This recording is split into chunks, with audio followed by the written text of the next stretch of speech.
हाय guys, welcome back. Last video में हमने देखा कि कैसे डेटा फ्रेम का इंडेक्स सेट किया जाता है to a particular column by using set underscore index method. इस वीडियो में हम बात करेंगे how to set index column while performing read underscore CSV।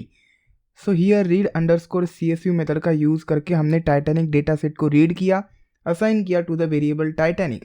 So Titanic is a data frame. मैं डेटा फ्रेम को प्रिंट करता हूँ। So this is a data frame and by default indexing है range index starting from 0 and stopping at number of rows present in the data frame. अब suppose index मुझे passenger ID चाहिए। I can easily create passenger ID as an index by using set underscore index method। लेकिन जब आप read underscore CSV कर रहे हैं तभी आप ये परफॉर्म कर सकते by using one argument and the argument name is index underscore column. इसकी वैल्यू आपको सेट करनी है column name in the form of string जो आप इंडेक्स रखना चाहते हैं। पैसेंजर ID में पास कर देता हूँ, copy and paste here, shift enter.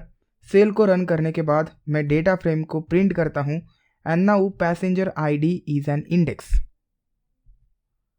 अगर आपको मल्टी इंडेक्सिंग करना है मल्टीपल कॉलम से एज एन इंडेक्स तो आप एक लिस्ट स्पेसिफाई कीजिए containing column names. This is the first column. Second column में रखता हूँ इम्बार्क्ड जिसमें डुप्लीकेट वैल्यू है बट हम इंटीग्रिटी चेक यूज नहीं कर रहे so it will work fine. Shift enter and you can see there are two indexes passenger ID and embarked. आप कितने भी कॉलम्स को as an index column use कर सकते हैं। Instead of specifying column names you can use index values और position values of column. Passenger ID का जो पोजीशन है वो फर्स्ट पोजीशन है। So instead of writing passenger ID you can specify just 0। Shift enter and इस case में देखिए passenger ID index column बन गया। सपोज मुझे P क्लास इंडेक्स बनाना है। Position is 0, 1 and 2।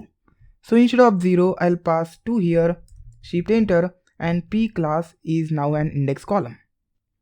चलिए मैं passenger ID बना देता हूँ। I'm specifying 0 here। Passenger ID is an index column। अब मैं fair column को access करता हूँ। Titanic is the data frame and fair column को मैं access कर रहा हूँ।